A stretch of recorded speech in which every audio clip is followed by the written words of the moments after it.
Shumica e pyetjeve që ngrita nuk kanë ato afate konkrete, procedura dhe plana fatgjata. Pra, përveç urës Baçalleku që shpresoj të bëhet në dhjetor të 2026 edhe u dha premtim nga ana juaj, ose u dha një datë nga ana juaj, për tjerat nuk mora përgjigje. Dhe realisht këtu qëndron problemi, sepse këto nuk janë projekte të reja. Disa prej këtyre projekteve shkodrant dhe gjithë veriu i një gjënë prej shumë vitesh. Se për Milot Baldra kemi 8 vite, për hyrjen e Shkodrës, për rrugën e Dugaxhinit, të gjitha këto projekte që qeveria i ka shpallë si prioritetet, të gjitha këto janë në prioritetet e qeverisë gjithë këtë kohë. Dhe të gjitha projekte për cilat edhe sot vazhdu diskutojnë më shumë për afatet se sa për përfundimin, pra se kur do të bëhet, përveç urës së Baçallekut. Zoti Karakaçi, ju nuk jeni ministër i ardhur nga jashtë, ju jeni produkt i të njëjtit sistem që ka drejtuar infrastrukturën shqiptare gjatë gjithë këtyre viteve. Keni qenë një nga bashkëpunëtorët më të afërt të ish-ministrës së infrastrukturës. Pra, e thonë ndryshe, ju morë detyrën nga Zoja Balluku, por morët edhe barën e vendimeve që janë marrë gjatë këtyre viteve për Veriun dhe për Shkodrën. Nuk mund kërkoni të merrni vetëm meritat për projektet dhe njëkohësisht të distanconi nga dështimet, nga vonesat dhe çështjet që sot janë edhe në vëmendjen e organeve drejtësisë. Edhe për mua tepër, si drejtues politik i Shkodrës për Partinë Socialiste, sot edhe si shkodran, përgjegjësia jote bëhet edhe më e madhe, sepse qytetarët e Shkodrës nuk po kërkojnë premtime. Premtime kanë dëgjuar mjaftueshëm. Po kërkojnë shpjegime dhe po kërkojnë të dinë pse pas kaq vitesh vazhdojnë të presin. Nëse po fillojmë të parën me rrugën Milot Baldra, është ndoshta ai projekti më i mirë për me kuptu pse qytetarët kanë humbur besimin tek afatet që jep qeveria. Sepse po flasim për një projekt që është shpallë prioritet kombëtar prej 8 vitesh, 8 vite, jo 8 muaj, 8 vite, as 8 javë. Dhe sot, pas 8 vitesh qytetarët nuk po pyesin kur do përfundoj rruga, po pyesin kur do shpallet fituesi. Ke parasysh që më duket pak absurditet. Vetëm kjo tregon gjithçka për mënyrën se si ja menaxhu ky projekt 8 vite. Dhe akoma nuk ka shpall fituesi. Dhe ka një fakt tjetër që nuk mund ta shkalohet. Ju e thot, po flasim për një segment super të rëndësishëm që është i korridorit Adriatiko-Jonian, që lidh të gjithë Veriun ose gjithë Shqipërinë me Europën. Por ndërkohë qytetarët shohin se pas 8 vitesh nuk ka një kantier, nuk ka një kontratë nënshkruame, po presim 2 javë dhe nuk ka një datë qartë për fillimin e punimeve, nuk janë të folë për mbarimin e punimeve. Dhe këtu lind pyetja. Nëse një projekt i shpallë prioritet kombëtar nuk realizohet për 8 vite, çfarë ndodh me projektet që nuk janë prioritare? Dhe ka një çështje tjetër pak të rëndësishme. Parat, sepse për 8 vite qytetarëve të Shkodrës është folë për një projekt që do të sillte zhvillim, por shumë pak është folë për kostën reale të këtij projekti. Ju paraqisni një investim privat, por dokumentet tregojnë se shteti do të marrë përsipër një pjesë konsiderueshme të riskut. Skema propozuar është garanci shtetërore. Çfarë do të thotë? Secili do të më kanë interesuar sepse ka garantë shteti. Pra kjo është ajo pjesë që është e dhimbshme për taksapaguesin shqiptar, për taksapaguesin shkodran. Kjo do të thotë se nëse të ardhët e koncesionarit nuk arrin nivelet e parashikuara, diferencën nuk e paguan kompania, e paguan shteti, pra e paguan qytetarët. Prandaj pyetja ime është, mbi çfarë studim trafiku janë ndërtuar këto parashikime, kush i ka verifikuar dhe kush i ka audituar, sepse kuvendi nuk i ka pa, publiku nuk i ka pa. Dhe ndërkohë kemi një problem tjetër, kosto e projektit që ndryshon vazhdimisht. Pa duhet ta themi, ka qenë nga 161 milion euro, ka shku në 364 milion euro. Po flasim për një diferencë më shumë se 200 milion euro. Dhe askush nuk ka dhënë shpjegim mbi çfarë ndryshoi. Kush e justifikoi këtë rritje dhe mbi gjitha kush ka më pagu. Sepse kur një projekt rritet me 200 milion euro, nuk mund të marrim për një korrigjim teknik, po flasim për një çështje që prek drejt për drejt interesin publik dhe pratet e taksapaguesve shqiptar. Dhe një aspekt tjetër që nuk du mi kalu pa përmend. Keni deklaru publikisht se aksi do t'jetë me pagesë. Pra, gjithkush e shep që vetëm rrugët e Veriut janë me pagesë. Pse? Pas 8 vite përgjigjesh, pas 8 vite vonesa dhe premtimet pa përmbajtura, qytetarët e Shkodrës po thuhet se jo vetëm që të vazhdojnë të presin, por edhe kanë edhe me pagu. Unë nuk mund të pranoj këtë realitet. Nuk mund të pranoj që qytetarët Veriut paguajnë 2 herë, një herë përmes taksave të tyre dhe një herë në tra, sa herë që duhet me lëviz për Tiranë. Kjo është edhe për eksperiencën time personale. Qytetarët e Shkodrës sot paguajnë për me kalu segmentin Milat Thuman. Paguajnë kush përdor rrugën e Kombit. Pse? Është e papranueshme pas gjithë këtyre vonesave zgjidhja që i ofrohet qytetarëve të jetë një faturë tjetër për më pagu. Për këtë arsye duhet një përgjigje të qartë. A do të jetë Milot Balldrana rrugë me pagesë qytetarëve e Veriut edhe të Shkodrës apo jo? Sepse nëse përgjigja po, atëherë po i kërkoni një rajoni, pra gjithë Veriut, që ka prit më shumë se kushdo tjetër, pra një dekadë të paguajë edhe çmimin e vonesave të qeverisë.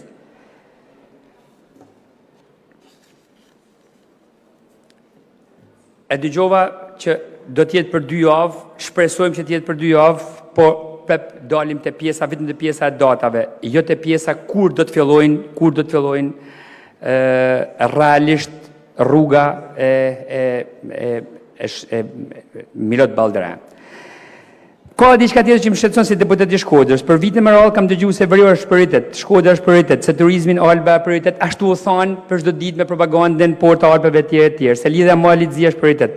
Por kush rezultatet Veriu është vetëm prioritet, vetëm fjalime. Ka edhe një diçka që nuk thuhet. Milot Balldrana mbaron Balldrana, jo në Shkodër. Një kolegi jemi, miki jemi, më tha, të lutem, mbaron Balldrana. Pra, po Balldrana Shkodër, ndërkohë segmenti Balldrana Shkodër nuk figuron kërkund në planet e qeverisë. Pra, ndërtoi një autostradë që ndalon 20 deri në 30 km larg destinacionit kryesor që është Shkodra. Pra nuk përmendet kërkund, kena arrit e pika që kjo nuk përmendet asnjë vend.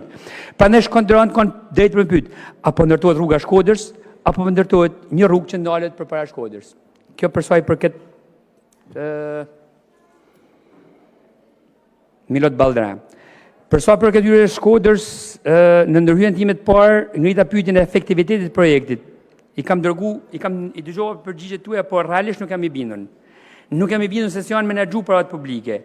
Qytetarët kanë drejt të dinë jo se çfarë po ndërtohet, por edhe si po ndërtohet, mbi gjitha si po shpenzohen paratë e tyre. Në vitin 2024 u prezantoi një projekt i gatshëm. U paraqit si projekt i studuar dhe i gatshëm për zbatim. Por çfarë kemi parë deri atëherë? Kemi ndryshime të vazhdueshme, shtesa në shpenzime e majit të vitit 2026 dhe rritje kostot. U tha që do mbarojnë me 23 qershor. Por këto 3 ngushtica, këto 3 si do të zgjidhen? Zotë ministër, ka një model qytetarë shqiptarë kanë pa shumë herë. Fillimisht shpahet projekti, më pas shpahet suksesi, më pas fillojnë ndryshimet, më pas fillojnë shtesat, më pas rriten kostot dhe në fund këtë faturë e paguajnë qytetarët. Kjo është mënyra si menaxhohen paratë e shqiptarëve realisht, sepse duhet me marrë dikush përgjegjësi për ndryshimin e kostos. Dhe kush marr përgjegjësi për këto shpenzime shtesë, kush marr përgjegjësi për këto pagesa, sepse po dalin gjithmonë më shumë elemente të ri te ky projekt. Sepse në fund dikush duhet të pas përgjegjësi, nuk mund të jetë gjithmonë faji procedurave, nuk mund të jetë faji rrethanave, nuk mund të jetë gjithmonë faji dikujt tjetër. Dhe këtu duhet ju kujtoj diçka. Ju nuk jeni ministër, vini jashtë sistemit, keni qenë në pjesë e kësaj administratës, e sektorit të energjetikës dhe të infrastrukturës. E dini shumë më mirë se gjithkush, si një projekt serioz, matet jo nga konferencat e shtypit, por nga rezultati final. Jo nga prezantimi, por nga realizimi. Jo nga premtimi, por nga llogaridhënia. Pikërisht për këtë arsye qytetarët e Shkodrës kanë të drejtë të dinë sa është kosto reale e këtij projektit, sa është rritur në krahasim me projektin fillestar dhe kush do të mbajë përgjegjësi për këtë diferencë. Sepse në fund po flasim për paratë e shqiptarëve. Tash do më nala te ura për Çallekut, sepse kam për zemër, sepse këtu nuk du me përdor shifrat e opozitës, po du me përdor shifrat e institucioneve tuja. Du me disa dhëna që janë interesante, që janë të ARSH-s, që Nyja e Çallekut kaloi 24.500 automjete në ditë. Gjatë sezonit turistik janë 38.000 automjete në ditë. Ndërkohë ura ekzistuese është projektuar për një realitet tjetër për Shkodrën e viteve 70 me 12.000 automjete në ditë. Kjo do të thotë se po kërkojmë kësaj ure të përballojë 2 fishin dhe disa raste edhe 3 fishin. Nëse të gjithë e dimë, prej vitesh Çalleku është pika më problematike e trafikut në veri të Shkodrës, në veri Shqipërisë, pra në Shkodër, në hyrje Shkodrës, pse është dosh kaq shumë kohë për të ardhur deri këtu? Pse Shkodra gjithmonë pritje? Ju thotë se po ndërtohet kjo ura 180 metra e gjatë, kjo është pozitive, do marrojnë në 10 orë, edhe kjo ishte lajmi më eksakt që morme. Por pyetja e dytë është ju e dini shumë mirë se ura zgjidh vetëm segmentin Bërdic-Baçallek. Trafiku vazhdon të konvergojë te njëjta nyje. Pra të zoja e Shkodrës, të kisha. Që do të bëhet matë? Se aty do të vazhdojnë, blokimit do të vazhdojnë.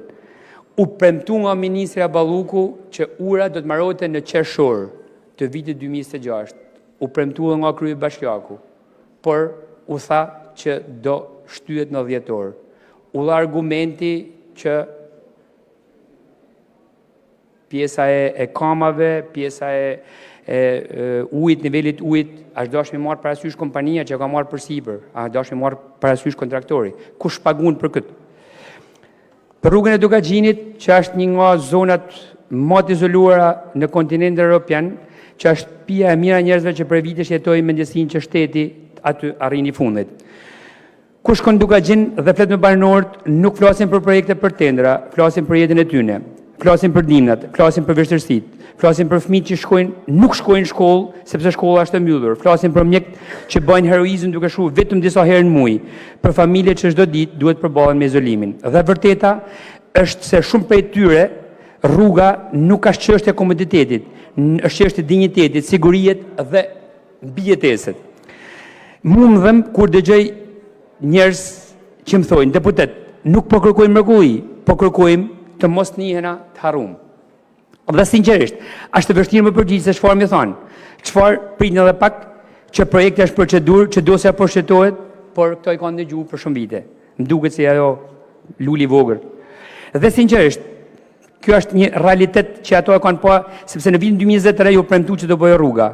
Njerëzit menduan se më në fund diçka do ndryshonte, sot jemi në vitin 2026 dhe vazhdojmë. Prandaj sot problemi nuk është mungesa e premtimeve, problemi është se premtimet e kësaj qeverie nuk mbahen. Edhe diçka tjetër, shumë e dhimbshme. Dhe ka një gjë që nuk do ta harroj sa herë unë kaloj ajo rrugë. Pllakat përkujtimore janë aty, njëra pas tjetrës. Në kthesat e kësaj rruge dhe secila prej tyre është një kujtesë se sa lartë mund të jetë kostoja e mungesës së investimeve. Dhe për dikë ato janë thjesht pllaka. Por për familjet janë babalart, janë nëna, janë fëmijët, janë njerëz që kur nuk u kthyn në shtëpi. Prandaj zoti ministri kur flasin për rrugën e Dukagjinit, nuk mund të flasin vetëm për asfalt, po flasin për një premtim që është bërë njerëzve të kësaj zone, po flasin për drejtën e tyre për të mos jetuar të izoluar dhe po flasin për drejtën e tyre për mos me kanë qytetar të dorës dytë. Dhe pikërisht për këtë arsye, pas kaq shumë vite shpita ata meritojnë një premtim tjetër, meritojnë një përgjigje, meritojnë një afat, sepse në fund dhe mbi të gjitha meritojnë që këtë herë fjala e shtetit të vlej. Du më nalë edhe të diçka dhe më hanë që kisha pas shef në oshta me ma marë në shenim, sepse du mi tërgu kësaj salet edhe besoj që kush ekonomist në oshta mund të kuptojnë, cila është kostoja reale për verion gjdo vit që këto investime nuk realizohen. Si pas metodologjisë HITCO të bashkimit Europian, nëse vetëm 10.000, jo 12.000 automjete humbasin nesërisht një orë në ditë për shkak të mungesës së infrastrukturës dur, dëmi ekonomik për këtë zonë është 43 deri në 64 milionë euro në vit. Nëse bëjmë një shumatore për 8 vjet janë 500 milionë euro. Pra kena 500 milionë euro të humbura, 500 milionë nga vonesa e rrugës Milot Baldre. 500 milionë euro për 8 vjet. Është llogari që është bë duke marrë minimalen e numrave. Por dëmi nuk nalë këtu. Si pas një studimit Bashkisë Shkodër, pra të Bashkisë Shkodër, në vitin 2023, 23% e turistëve të intervistuar kanë identifikuar aksesin rrugor si arsyen kryesore për mos më kthy. Edhe këtu kena 10 milionë euro. Humje, nëse të bëhet një llogari, llogarit i kanë të bëme. Pa kjo do të thotë më pak të ardhur, më pak turist. Njëjtën analizë për koston kisha dashur me bëllë për urën e Baçallekut. Një vit, vetëm një vit humje, nëse do marrim jo 25.000, as 38.000, po do të marrim vetëm 12.000, është 1.5 milion euro humje në vit. 1.5 milion euro mos realizimi urs Baqallekut.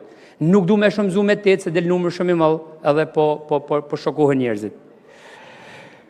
Vetëm se du më ardhe të pika e fundit, sepse ka një kosto që nuk muatet me euro. Si mjek, e di shumë mirë që do të thotë koha në një urgjencë. Një pacient me infarkt, një pacient me traumë, një hemoragji, në këtë raste nuk ka rëndësi sa kushton projekti, ka rëndësi sa shpejt arrin nima. Dhe në shumë zona të Dugaxhinit dhe të Alpëve, mungesa e infrastrukturës vazhdon të bëjë aksesin për kujdesin shëndetësor shumë më të vështirë se sa duhet për me kanë në vitin 2026. Prandaj sot pyetja nuk është sa kushtojnë këta projekte, sa i ka kushtuar veriut mungesa e tyne. Sepse dëmi nuk matet vetëm me kilometra rrugë të pambaruara, matet me vite të humbura zhvillimi. Matet me mundësi të humbura dhe në disa raste edhe me jetë njerëzore. Ju pyeta pse Shkodra ka prit ka gjatë zoti ministër dhe sinqerisht pasoj interpelance nuk e kam marrë tamam përgjigjen, sepse përgjigja nuk gjendet në deklarata, përgjigja gjendet në fakte, edhe fakte janë kokëforte. 8 vjet Milot Balltre, një hyrje që vazhdon të ndryshojë projekt kosto afate, një rruga Dugaxhinit që vazhdon të gjojë njëjtat premtime dhe unë për këto janë fakte. E çuditshme që Shkodra gjithmonë ka qenë vazhdimisht në fund rrallës. Sepse një herë mund të jetë rasti, 2 herë mund të jetë neglizhencë, por kur një njëjta histori përsëritet për vite të tëra, me të njëjtin qytet, me të njëjtin rajon, atëherë kena bëjmë me një zgjedhje politike. Dhe kjo është ajo që ndjejnë sot shumë shkodranë dhe pjesë të veriut. Sepse Shkodra nuk është trajtuar si prioritet, sepse Shkodra është kujtuar sa herë kanë ardhur zgjedhjet dhe është harru ku kanë marrë ata. Se Shkodra është përdorur për fjalime më shumë se sa është mbështetur me investime. Dhe më lejoni të them, Shkodra nuk ju detyrohet asgjë sepse keni humbur besimin. Besimi fitohet. Dhe besimi fitohet duke marrë fjalën, jo duke përsëritur atë çdo 4 vjet. Sot problemi nuk është opozita, problemi janë faktet. Problemi juaj janë kilometrat e rrugë që mungojnë, urat që vonohen, projekte që zvarriten dhe premtimet që nuk mbahen dhe përsëriten. Sepse përballë tyre nuk mjafton propaganda, nuk mjaftojnë konferencat për shtyp dhe nuk mjaftojnë afate të reja. Dhe për këtë arsye, zoti ministër pa mbyllë vetëm me një fjali të vetme. Shkodra nuk kërkon favore. Shkodra kërkon të mos ndëshkohet më për faktin që nuk voton ashtu siç don qeveria.